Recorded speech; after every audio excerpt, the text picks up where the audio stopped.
నమస్కారం వాజీ వార్తలకి స్వాగతం. ముందుగా ఈనాటి ముఖ్యాంశాలు.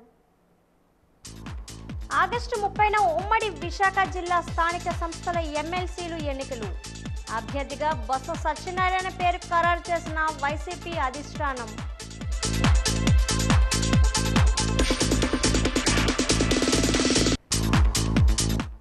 వివిధ కర్మాగారాల్లో పనిచేస్తున్న ఉద్యోగాల్లో స్థానికుల సంఖ్యపై సర్వే. వారం రోజుల్లో సర్వే పూర్తి చేయాలన్న జిల్లా కలెక్టర్ డాక్టర్ అంబేద్కర్.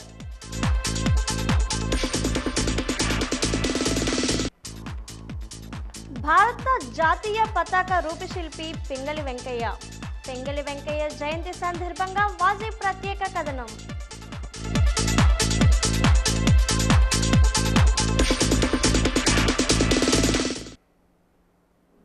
ఉమ్మడి విశాఖ జిల్లా స్థానిక సంస్థల ఎమ్మెల్సీ వైసీపీ అభ్యర్థిని ఆ పార్టీ అధ్యక్షుడు జగన్మోహన్ రెడ్డి ఖరారు చేశారు. విశాఖ జిల్లా స్థానిక సంస్థల ఎమ్మెల్సీ వైసీపీ అభ్యర్థిగా బొత్స సత్యనారాయణను ఎంపిక చేశారు. ఉమ్మడి విశాఖ జిల్లా నాయకుల సమావేశంలో నిర్ణయం తీసుకున్నారు. అభ్యర్థులపై ఎంపికపై జగన్మోహన్ రెడ్డి నాయకుల అభిప్రాయాలు తెలుసుకున్నారు. అనంతరం బొత్సను ఎంపిక చేశారు. విశాఖ స్థానిక సంస్థల ఎన్నికలు ఈ నెల 30వ తేదీన జరుగుతాయి. ఎన్నికలకు గాను ఈ నెల 13వ తేదీన వరకు నామినేషన్లు స్వీకరిస్తారు. స్థానిక సంస్థల ఎన్నికల్లో ఎక్స్ అఫీషియో సభ్యులతో కలిపి 841 ఓట్లు ఉన్నాయి. వైసీపీకి 615, టీడీపీకి 215 ఓట్లు ఉండగా మరొక 11 ఖాళీలు ఉన్నాయి.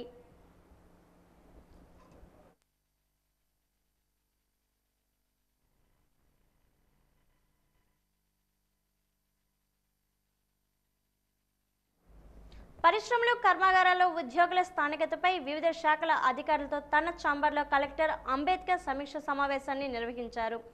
జిల్లాలో ఉన్న 196 కర్మాగారాల ఉద్యోగుల సంఖ్యపై సర్వే చేయాలని, ఫ్యాక్టరీస్ ఇన్స్పెక్టర్ వివిధ పరిశ్రమల్లో ఉన్న ఉద్యోగుల సంఖ్యపై సర్వే చేయాలని జిల్లా పరిశ్రమల శాఖ అధికారులు కలెక్టర్ను ఆదేశించారు.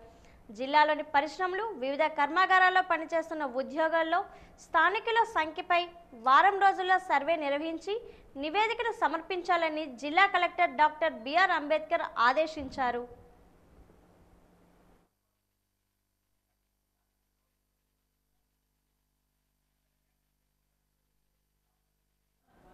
బొబ్బిలి నుండి రాజాం, శ్రీకాకుళం వెళ్లే ప్రధాన రహదారిపై స్థానికులు ఈరోజు బైఠాయించారు.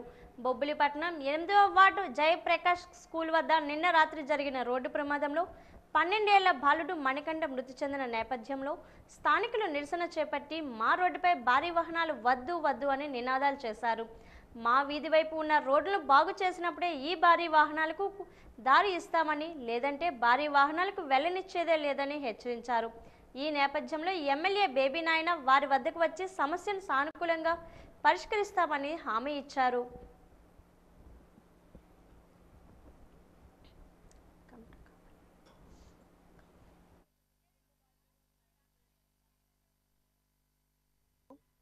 ఒక పసిబాలుడు భారీ వాహనం కింద పడి చనిపోయిన పరిస్థితి మీకు అంత తెలిసిందే. కానీ ఈ రోడ్డుకి అంత కెపాసిటీ లేదు. ఈ రోడ్ల పైన సాధారణ 2 వీలర్స్ వెళ్ళే రోడ్డు ఇది, లేదా కార్లు వెళ్ళే రోడ్డు, కానీ భారీ వాహనాలు బస్సులు తిరిగే రోడ్డు కాదు. అంత కెపాసిటీ రోడ్డుకి లేదు. అయినా సరే గవర్నమెంట్ వారు వేరే విధి లేకో లేకపోతే పట్టించుకోకో ఇటువైపు వాహనాలు విడిచిపెడుతున్నారు. దానివల్ల ఇక్కడ నివసిస్తున్నటువంటి ప్రతి ఒక్కరికి చాలా ఇబ్బందిగా ఉంది. రాత్రులు నిద్ర ఉండటం లేదు. పిల్లలు చూస్తే భయం వేస్తుంది. నిన్న జరిగిన సంఘటన చూస్తుంటే ఒక తల్లి గర్భశోకానికి గురైంది. ఇదే ఇలాగే ఉంటే గవర్నమెంట్ వారు అధికారులు స్పందించకపోతే మరో తల్లికి రేపు జరుగుతుంది.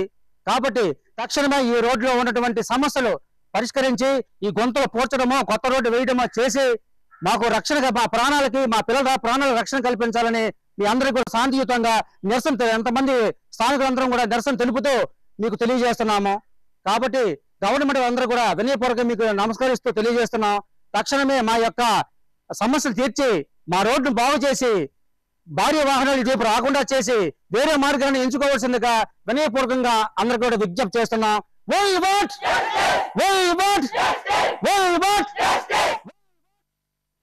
విజయనగరం జిల్లా ఎస్కోట నియోజకవర్గం కంటకాపల్లిలో ఏపీఐఐసి ఆధ్వర్యంలో శారదా స్టీల్స్ కంపెనీ రైతుల నుండి భూమిని పొందారని ఇంతవరకు నష్టపరిహారం ఇవ్వలేదని జిల్లా కలెక్టర్కు ఎస్కోట నియోజకవర్గం ఎమ్మెల్యే కోల లలితకుమారి వినతి పత్రం సమర్పించారు.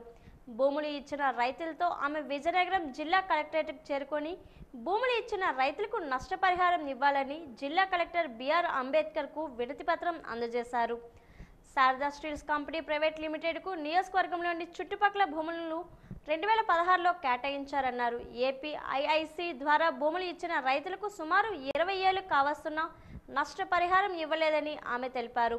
నియోజకవర్గంలో ప్రాథమిక ఆరోగ్య కేంద్రాల్లో అసంపూర్తిగా ఉన్న భవనాలు పూర్తి చేయాలని కోరామన్నారు.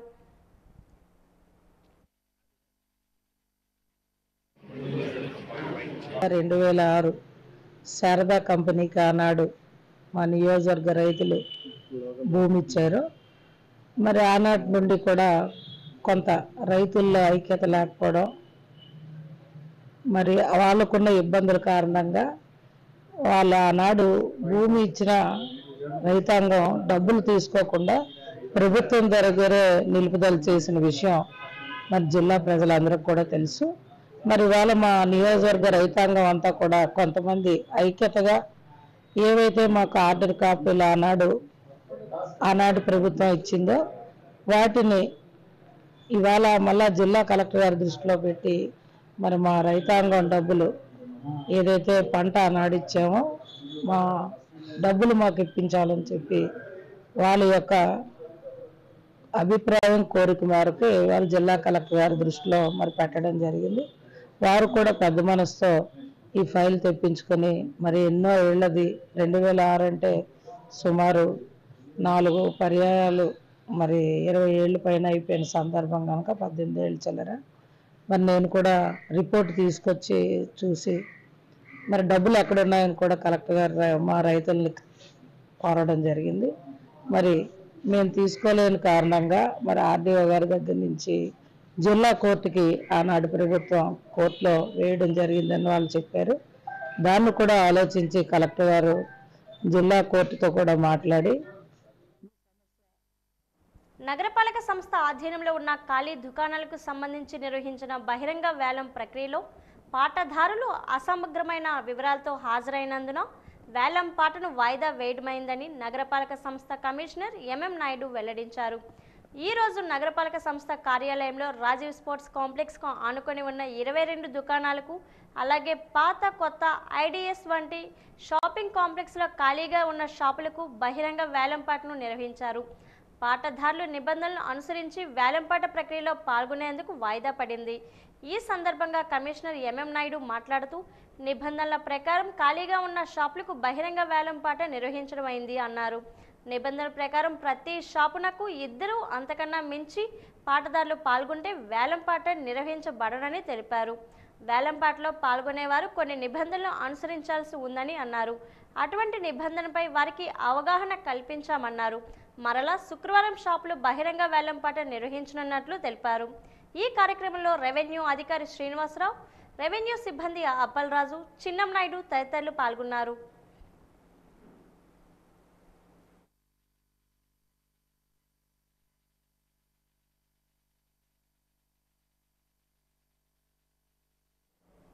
విజయనగరం నగరపాలక సంస్థ జిల్లా క్రీడా ప్రాధికార సంస్థ సంయుక్త భాగస్వామ్యంతో రాజీవ్ గాంధీ స్టేడియం ఆనుకొని 31 షాపుల నిర్మాణానికి గత టీడీపీ ప్రభుత్వ హయాంలో శ్రీకారం చుట్టారు. ఈ షాపులు అద్దెకి ఇవ్వడం ద్వారా క్రీడా ప్రాధికార సంస్థకు నగరపాలక సంస్థకు ఆదాయం రావడంతో పాటు కొన్ని కుటుంబాలకు జీవనాధారం కల్పించామనే ఉద్దేశంతో వీటిని నిర్మించారు. నగరపాలక సంస్థకు 70%, క్రీడా ప్రాతిపాదిక సంస్థకు 30% షాపులు ఇవ్వాలన్న అంగీకారంతో షాపుల నిర్మాణం జరిగింది. దీంతో జిల్లా క్రీడా ప్రాధికార సంస్థకు 9 షాపులు, నగరపాలక సంస్థకు 22 షాపులు కేటాయించారు. ఈ షాపుల ద్వారా ఆదాయం వస్తే జిల్లాలో క్రీడల అభివృద్ధికి, క్రీడలు ప్రోత్సహించుకు సహాయపడుతుందని భావించారు.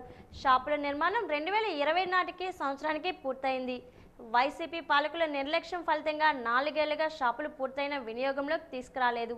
ఈ నేపథ్యంలో డిఎస్డిఓ వెంకటేశ్వరరావు వాజీ న్యూస్తో మాట్లాడుతూ రాజీవ్ గాంధీ స్టేడియం ఆనుకొని నిర్మించిన షాపుల్లో మాకు కేటాయించిన 9 షాపులు కొద్ది రోజుల వ్యవధిలో అద్దెకి ఇచ్చేందుకు చర్యలు తీసుకుంటామని, రోస్టర్ పద్ధతిలో అద్దెకి ఇవ్వనున్నామని, ఒక్కో షాపు 8,000 అద్దె ఇస్తామని, అద్దెకి సంబంధించిన నోటీస్ ఈ రోజే పెడతామని పేర్కొన్నారు.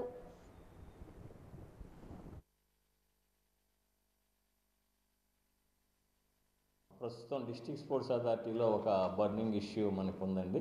అదేంటంటే Rajiv sports complex west side దాదాపు 4 సంవత్సరాల క్రితం షాపింగ్ కాంప్లెక్స్ ఒకటి కట్టడం జరిగింది.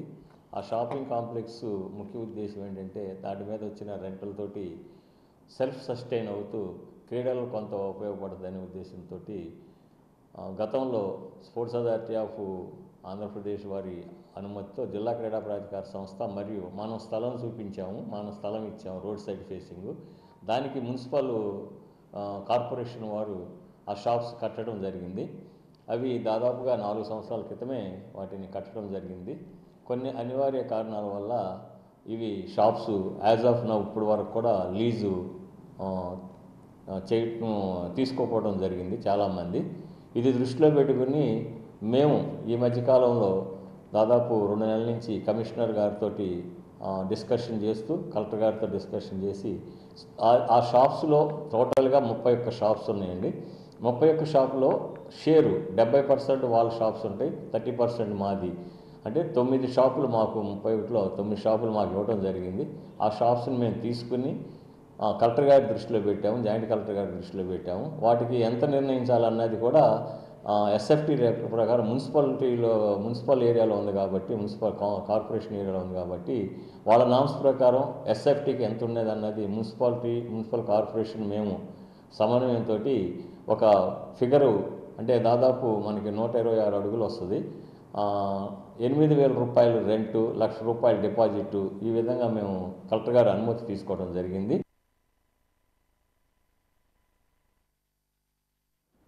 జాతీయ జెండా రూపశిల్పి పింగళి వెంకయ్య 1876 ఆగస్టు 2వ తేదీన కృష్ణా జిల్లా దివిసీమ తాలూకా బట్ల పెనుమరు గ్రామంలో జన్మించారు. ఆయన తల్లి వెంకటరత్నమ్మ, తండ్రి హనుమంతరాయుడు. 1916లో ఏ నేషనల్ ఫ్లాగ్ ఫర్ ఇండియా అనే పుస్తకాన్ని రాశారు.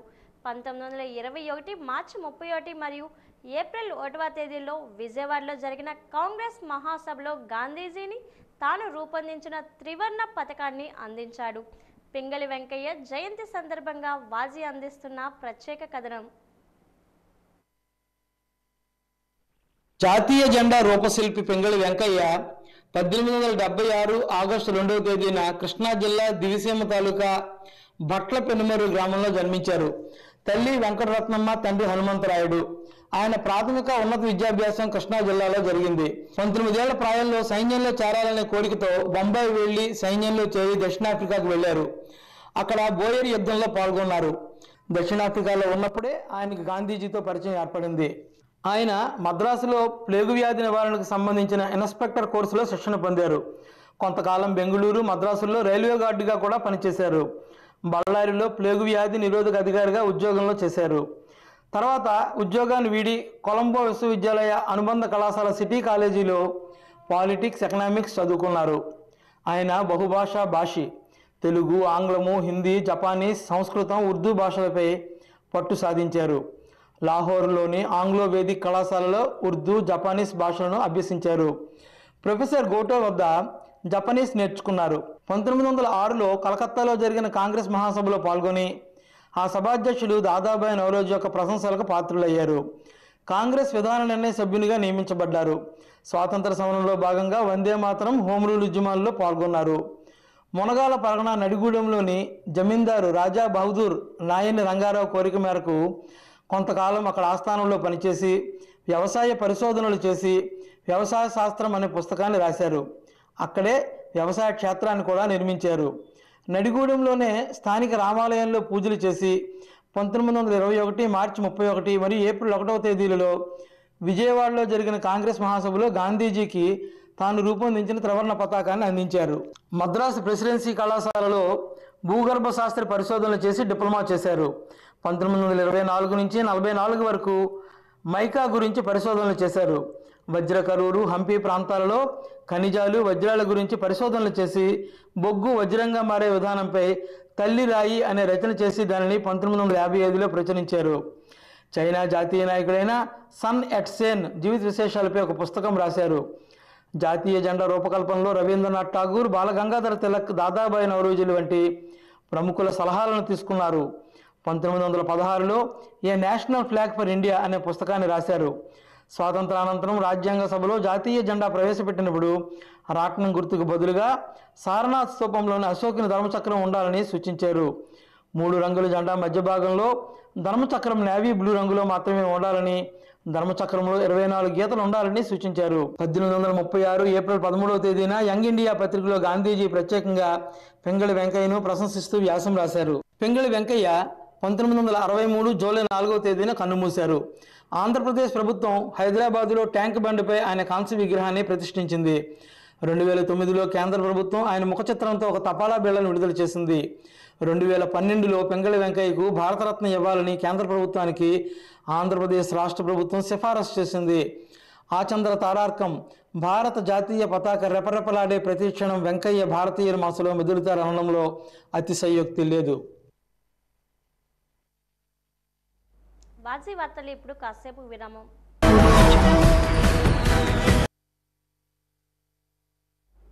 ఇటీవల జరిగిన నేపథ్యంలో విజయనగరంలోని కబేలాలో ఉన్న గోవులకు గుర్ల మండలం గుజ్జింగ వలసలో ఓం శక్తి గోశాలకు అధికారులు తరలించారు. ఆ గోవులను పరిశీలించడానికి వెళ్లిన హిందూ ధర్మరక్ష సమితి సభ్యులపై కొంతమంది ఆగంతుకులు భౌతిక దాడికి పాల్పడ్డారు. దాడిలో గాయపడిన హిందూ ధర్మరక్ష సమితి సభ్యులు జిల్లా కేంద్ర ఆసుపత్రిలో చికిత్స పొందుతున్నారు. ఈ నేపథ్యంలో ఏర్పాటు చేసిన విలేకరుల సమావేశంలో సమితి సభ్యులు శ్యామ్ మాట్లాడుతూ ఓం శక్తి గోశాల అనే పేరుతో గోశాల యజమాని అట్టాడ రామకృష్ణ నడుపుతున్నారు, కానీ అక్కడ శాలగాని ఏమీ లేదని ఆరోపించారు. అక్కడ పరిస్థితులు ఊహించడానికి భిన్నంగా ఉన్నాయని, 2-3 ఆవులు కుక్కలకు బలైపోయాయని, తిండి లేక నీరు లేక జీవ శవాలుగా ఆవులు మారాయని ఆవేదన వ్యక్తం చేశారు.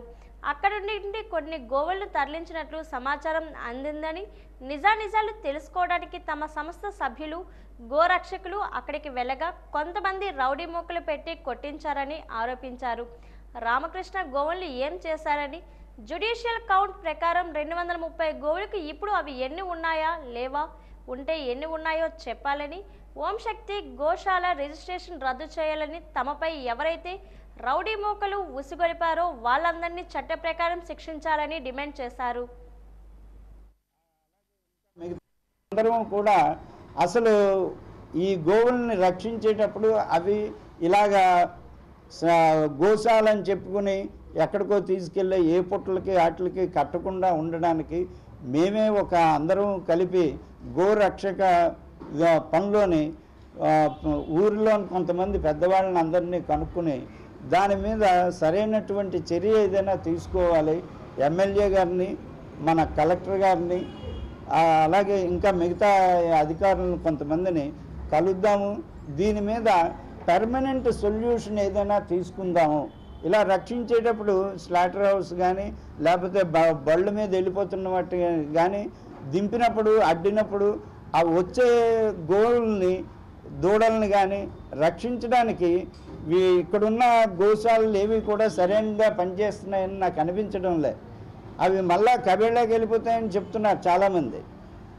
అందుచేత సరైనటువంటి ఏదైనా ఒక దిశానిర్దేశం దీనికి కలెక్టర్ గారిని, ఎమ్మెల్యే గారిని అందరినీ కలిసి దీని మీద సరైనటువంటి ఒక అవగాహనకి వచ్చేటట్టుగా ఒక కార్యరూపం భవిష్యత్తులోనంటే ఒక 10 రోజుల్లోని దీని మీద మళ్ళీ మేము చెప్తాం మీకు ఏ విధంగా మేము దీని మీద చర్య తీసుకుంటున్నామని. అయితే అక్కడ హృదయ విదాకరణ సంఘటనలు చూసి చాలా బాధపడింది. కుక్కలకు బలైపోయి 2-3 గోవులు, అలాగే తిండి లేక నీరు లేక ఎక్కడికక్కడ ఉండి జీవక్షలాల్లో ఉంటే అవి కూడా వీడియోలు తీయడం జరిగింది. ఈ విషయమే మేము చర్చించుకున్న మధ్యలో మాకు ఒక విషయం తెలిసింది. అక్కడున్న గోవులు 240-230కి పైగా ఉన్న గోవులు అక్కడ లేవని, కొన్ని తరలించడం జరిగిందని మాకు ఒక విషయం తెలిసింది. అవి నిజాలు తెలుసుకుందామని మా గురువు గారు ఇతర మా సభ్యులు గోరక్షకులు కూడా అక్కడికి వెళ్ళి పరిశీలించడానికి కోసం వెళ్తే అక్కడ కొంతమంది రౌడీ మోకలను పెట్టి కొట్టించడం జరిగింది. అంటే ఈ అట్టాడ రామకృష్ణ గారు గోవుల్ని ఏం చేశారు? మేము అప్పచెప్పిన జ్యుడిషియల్ కౌంట్ ప్రకారం 230 గోవులు ఉంటే ఇప్పుడు అవి ఉన్నాయా లేవా? ఎన్ని ఉన్నాయి? ఇది మా డిమాండ్. రెండవది ఏంటంటే అక్కడ ఆ గోవులకి సదుపాయం లేకుండా గోశాలని పేరు చెప్పుకుంటున్న ఈ యొక్క రిజిస్ట్రేషన్ ఆర్గనైజేషన్ ఏదైతే ఓం శక్తి గోశాల ఉందో దాన్ని రద్దుపరచాలి. మరియు ఎవరైతే రౌడీ మోకళ్ళు మాపై ఉసుగొలిపారో వాళ్ళందరూ కూడా చట్ట ప్రకారం కూడా శిక్షించాలి. అదేవిధంగా మా సెలలు లాక్కున్నారు, అలాగే మా యొక్క వస్త్రాలు చించారు, మా సెలలు మాకు తిరిగి ఇప్పించి వాళ్ళపై చట్టపరంగా కేసులు నమోదు. నేటి తరం విద్యార్థులకు కంప్యూటర్ శిక్షణ చాలా ముఖ్యమని Vasavi club vice governor Alavelli Shekar పేర్కొన్నారు. డిమ్స్ కంప్యూటర్స్ కార్యాలయంలో జరిగిన వార్షికోత్సవ సభకు ముఖ్య అతిథిగా హాజరై మాట్లాడుతూ దేశ విదేశాల్లో స్థిరపడాలనే విద్యార్థులు కంప్యూటర్ విద్యలో ప్రావీణ్యం సంపాదించాలన్నారు. 32 సంవత్సరాలుగా ఎంతోమంది విద్యార్థులు శిక్షణ పూర్తి చేసుకొని ఉద్యోగాలు సాధించి దేశ విదేశాల్లో స్థిరపడినట్లు సంస్థ అధినేత కేఎస్బీకే రాజు తెలిపారు. ఈ నేపథ్యంలో ఇటీవల కాలంలో కోర్సు పూర్తి చేసుకున్న విద్యార్థులకు సర్టిఫికెట్లు పంపిణీ చేశారు.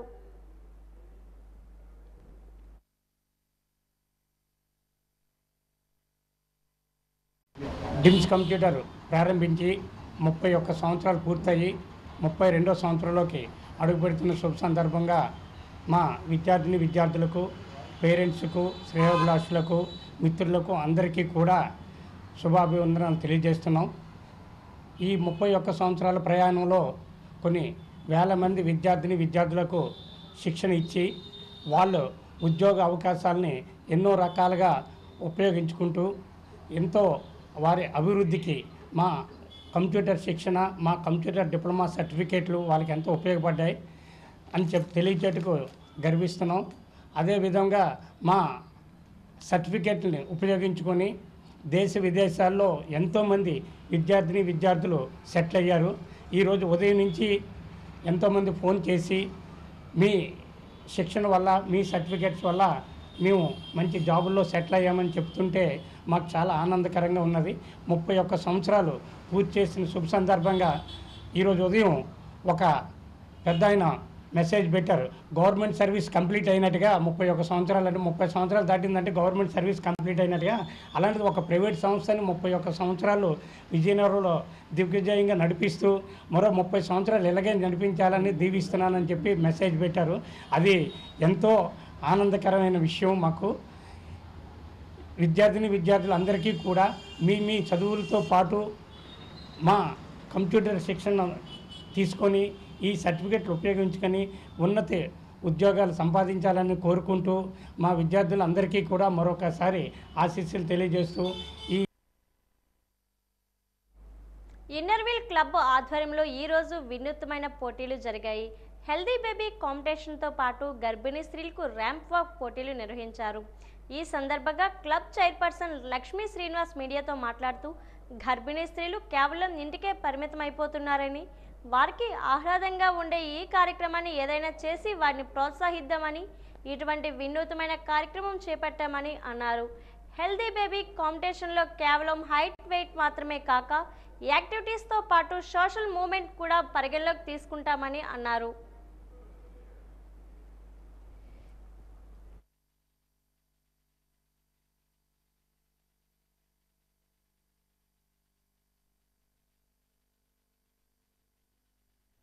వీళ్ళు చేస్తున్న program pregnant ladies ramp walk పూర్తిగా యూనిక్ ప్రోగ్రాము. ప్రెగ్నెంట్ లేడీస్ ఇంతకు ముందులాగా ఇల్లు దాటి రాకుండా ఇంట్లో ఉండడం, సేఫ్ ఎన్విరాన్మెంట్లో ఉండడం అలాంటివి చేస్తున్నారు. ఇంతకుముందు అలా చేసేవారు, కానీ ఇప్పుడు వాళ్ళు కూడా బయటకు వచ్చి ఫ్రీగా తిరగడం అవన్నీ చేస్తున్నారు. అలా డిఫరెంట్గా ఉంటుందని చెప్పి ఈ ప్రోగ్రామ్ ప్లాన్ చేశారు. అలాగే healthy baby contest. Healthy babies అంటే హైట్, వెయిట్ ఒకటే కాదు, యాక్టివిటీస్, వాళ్ళ సోషల్ మూవ్మెంట్, వాళ్ళ ఆ ఏజ్కి సరిపోయినట్టు వాళ్ళ యాక్టివిటీస్ ఎలా ఉంటాయి అవన్నీ కూడా ఇద్దరు డాక్టర్స్తోని ఎస్టిమేట్ చేయించి జడ్జిమెంట్ అది ఇచ్చి వాళ్ళు ఆర్గనైజ్ చేస్తున్నారు. అది ఇప్పుడు జరుగుతున్న ప్రోగ్రామ్స్. ఇలాగే మనం సెప్టెంబర్ 13వ తారీఖుని మహిళా ఉత్సవ్ కూడా చేసుకుంటున్నాము. ప్రతి సంవత్సరం చేసేలాగా ఈ సంవత్సరం కూడా ప్లాన్ చేస్తున్నాము. నేను ఈ సోషల్ యాక్టివిటీస్ అవన్నీ అంటే నాకు ఇంట్రెస్ట్ వల్ల నేను ఇందులోకి రావడం జరిగింది. ఇవన్నీ కూడా కొంచెం ఇన్నోవేటివ్గా ప్లాన్ చేద్దాము అన్నది సర్వీసెస్ అన్నది ఆలోచిస్తున్నాను. కానీ దాని రెస్పాన్స్ పబ్లిక్ నుంచి రావాలి మనకి. అది ఇంకా ముందు ఇంకా మంచి ప్లాన్ చేద్దాం అన్నది కూడా ఆలోచిస్తున్నాను. ఇప్పుడు ఇవి హెల్తీ బేబీ కాంటెస్ట్ అన్నది ఎప్పుడో పూర్వం జరిగేది, కానీ ఇప్పుడు మళ్ళీ తెద్దాము ఇదే అనేసి ఇదేమి కొత్తది కాదు. కాకపోతే రెస్పాన్స్ అయితే దాన్ని బట్టి కొంచెం న్యూగా ప్లాన్ చేద్దామన్నది అనుకున్నాము. తర్వాత ప్రెగ్నెంట్ లేడీస్ అన్నది ఎప్పుడు శ్రీమంతాలు అవన్నీ చేస్తాము, ఇది కొంచెం వేరుగా ఉంటుంది అని ప్లాన్ చేశాము. ఇది తిరుపతి వెంకటేశ్వర స్వామి ప్రసాదాల్లో లడ్డూ ప్రధానమైంది. అన్ని లడ్డూలలో తిరుపతి లడ్డూకు ఉన్న ప్రాముఖ్యత మరి దేనికి లేదంటే అతిశయోక్తి కాదు. ఈ ప్రసాదం పరమ పవిత్రం. 1715 ఆగస్టు 2వ తేదీన మొదటిసారి లడ్డూను శ్రీనివాసునికి ప్రసాదంగా నివేదించడం ప్రారంభించినట్లు తెలుస్తుంది. ఈ నేపథ్యంలో వాజీ అందిస్తున్న ప్రత్యేక కథనం. కలియుగ ప్రత్యక్ష దైవం తిరుమల తిరుపతి శ్రీ వెంకటేశ్వర స్వామి వారి లడ్డూ ప్రసాదం భక్తులకు పరమ పవిత్రం. స్వామివారి లడ్డూ కోసం భక్తులు ఎగబడుతుంటారు. తిరుమలకు వెళ్ళిన క్రమంలో ఇంకా కొన్ని లడ్డూలు దొరికితే బాగుండు అనుకునే భక్తులు చాలామంది ఉంటారు. స్వామివారి లడ్డూ ప్రసాదం లేకపోతే తిరుమల తిరుపతి తీర్థయాత్ర చేసినట్టే కాదని మరికొందరు భావిస్తారు. అయితే తిరుమల శ్రీవారి లడ్డు ఎప్పుడు తయారైంది, ఎప్పుడు ప్రాచుర్యంలోకి వచ్చిందనే విషయంలో విభిన్నమైన అభిప్రాయాలు వ్యక్తమవుతున్నాయి. తిరుమల వెంకటేశ్వర స్వామి ప్రసాదాలలో లడ్డూకు ప్రత్యేక స్థానం ఉంది. ఎందుకంటే దీని రుచి సువాసన ప్రపంచంలో ఏ లడ్డూకు లేదు. అందుకే ఈ లడ్డూకు భౌగోళిక ఉత్పత్తి లైసెన్స్ లభించింది. అంటే దీని తయారీ విధానాన్ని ఎవరూ అనుసరించకూడదు. భక్తులు భక్తి శ్రద్ధలతో మహా ఇష్టంగా స్వీకరించే ప్రసాదాల్లో తిరుపతి లడ్డూది ప్రథమ స్థానం. తిరుపతి లడ్డూకు డిమాండ్ ఎంతో ఉంది. ఈ లడ్డూ తయారీ కోసం ప్రత్యేకమైన పద్ధతులను పాటిస్తారు. ఈ ప్రసాదం తయారు చేయడం కోసం స్వచ్ఛమైన శనగపిండి, పటిక బెల్లం, నెయ్యి, ఎండు ద్రాక్ష, యాలకలు, జీడిపప్పు, కర్పూరం మొదలైన పదార్థాలు ఉపయోగిస్తారు. తిరుమల ఆలయంలో మూలమూర్తి కొలువుతీరు ఉండే గర్భాలయానికి శ్రీవారి వంటశాలకు ముందు ఒకళమాత విగ్రహం నెలకొల్పారు. వాస్తు ప్రకారం ఆగ్నేయంగా ఆలయంలో నిర్మించిన చోట ప్రసాదాలు తయారు చేస్తారు. తయారైన ప్రసాదాలను శ్రీనివాసుని తల్లి ఒకళమాత విగ్రహం వద్దకు తీసుకువెళ్ళి నివేదిస్తారు. అక్కడ ఆమె ముందు ఉంచిన తర్వాత స్వామివారికి నైవేద్యంగా సమర్పించటం ఆనవాయితీ. శ్రీవారి ఆలయంలో లడ్డూల తయారీకి వాడవలసిన సరుకుల మోతాదును దిట్టం అంటారు. దీనిని తొలిసారిగా టీటీడీ పాలక మండలి 1950లో నిర్ణయించింది. తొలి రోజుల్లో లడ్డూలను కట్టెల పొయ్యి మీద తయారు చేసేవారట. అయితే భక్తుల రద్దీని దృష్టిలో ఉంచుకొని యంత్రాలను ప్రవేశపెట్టారు. తిరుమలలో లడ్డూ తయారీ కోసం పోటు అనే వంటశాల ఉంది. ఇక్కడ అత్యాధునికమైన వంట సామగ్రి సహాయంతో రోజు లక్షల లడ్లు తయారవుతున్నాయి. ఓపెన్ స్కూల్ ద్వారా విద్యాభ్యాసాన్ని కొనసాగించేలా చూడాలని జిల్లా కలెక్టర్ డాక్టర్ బిఆర్ అంబేద్కర్ కోరారు. చదువుకోవడానికి సార్వత్రిక విద్య ఒక చక్కని అవకాశమని ఆయన పేర్కొన్నారు. ఆసక్తి, అర్హత ఉన్నవారంతా 10వ తరగతి లేదా ఇంటర్ పరీక్షలను ఓపెన్ స్కూల్ ద్వారా రాసి అర్ధాంతరంగా ఆగిపోయిన తమ చదువును కొనసాగించవచ్చని సూచించారు. ఓపెన్ స్కూల్ ప్రవేశాలపై తన ఛాంబర్లో కలెక్టర్ అంబేద్కర్ శుక్రవారం సమీక్షా సమావేశాన్ని నిర్వహించారు. పోస్టర్లను ఆవిష్కరించారు. ఓపెన్ స్కూల్ గురించి డిఈఓ ఎన్ ప్రేమ్ కుమార్ వివరించారు. ఈ సందర్భంగా కలెక్టర్ అంబేద్కర్ మాట్లాడుతూ ఎటువంటి విద్యార్హతలు లేనివారు, చదువును మధ్యలో వదిలేసిన వారు నేరుగా 10వ తరగతి పరీక్షలకు హాజరయ్యేందుకు ఆంధ్రప్రదేశ్ సార్వత్రిక విద్యాపీఠం ఒక చక్కని మార్గమని అన్నారు. 10వ తరగతి లేదా ఎస్ఎస్సి ఉత్తీర్ణులైన వారు ఇంటర్ పరీక్షలకు హాజరు కావచ్చని సూచించారు. ఆగస్టు 31వ తేదీన నాటికి 14 సంవత్సరాలు నిండేవారంతా పరీక్షలకు హాజరు కావచ్చని తెలిపారు.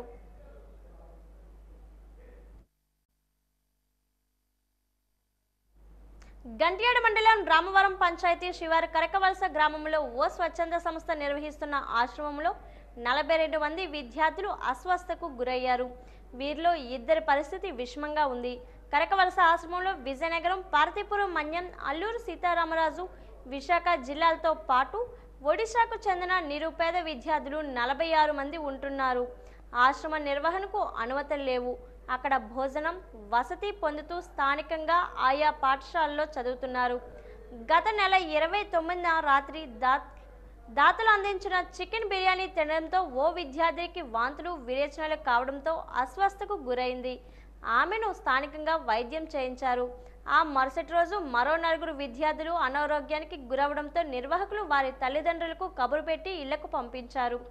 వీరంతా గిరిజన ప్రాంత విద్యార్థులే. బుధవారం రాత్రి శృంగవరపుకోట మండలం మూలబొడ్డవర పంచాయతీలో గిరిశిఖర గ్రామం చిట్టంపాడుకు చెందిన 18 మంది వాంతులు విరేచనాలతో బాధపడటంతో పంచాయతీ రెవెన్యూ అధికారులు ఎస్కోట ప్రాంతీయ ఆసుపత్రికి తరలించారు. వీరిలో మధ్య సన్యాసమ్మ, జన్ని నవ్యల పరిస్థితి విషమంగా ఉండడంతో విశాఖ కేజీహెచ్కు తరలి తీసుకువెళ్లారు. మండలంలోని కురిడి, పొర్లు, బొడ్డవారపాడు గ్రామాలతో పాటు అల్లూరి జిల్లా అరకు ప్రాంతానికి చెందిన 7 అస్వస్థకు గురయ్యారు. ఈరోజు ఎస్కోట ఆసుపత్రికి ఆంధ్రప్రదేశ్ రాష్ట్ర బాలల హక్కు కమిషన్ చైర్మన్ కేసరి అప్పారావు, జిల్లా విద్యాశాఖ అధికారి ప్రేమ్ కుమార్, హిమబిందు తదితరులు వెళ్లి పరిస్థితులను పరిశీలించారు.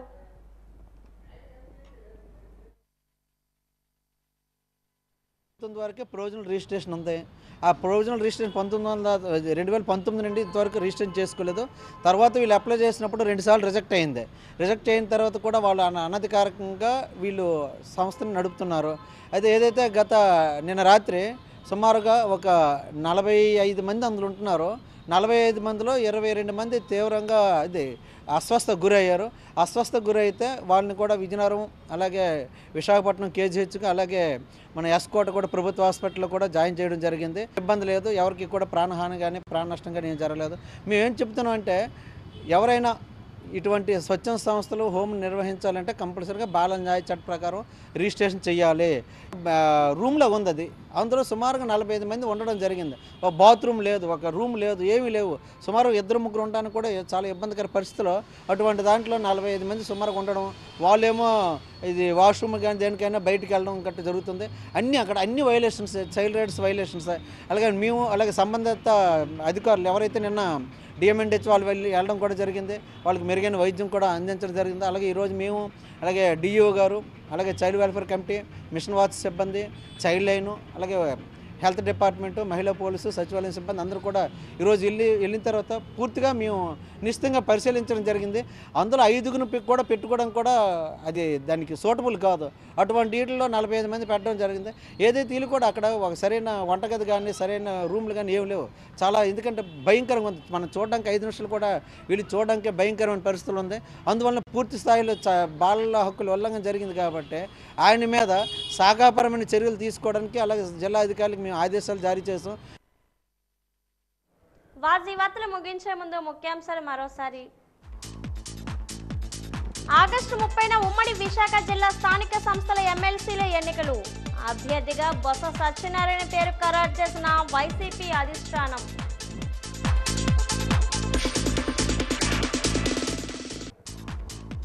వివిధ కర్మాగారాల్లో పనిచేస్తున్న ఉద్యోగాల్లో స్థానికుల సంఖ్యపై సర్వే. వారం రోజుల్లో సర్వే పూర్తి చేయాలన్న జిల్లా కలెక్టర్ డాక్టర్ అంబేద్కర్.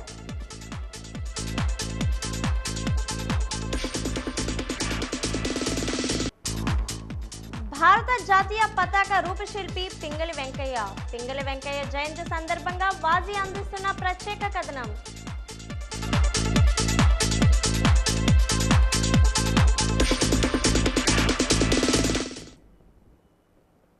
వాజీ వార్తలు ఇంతతో సమాప్తం. నమస్కారం.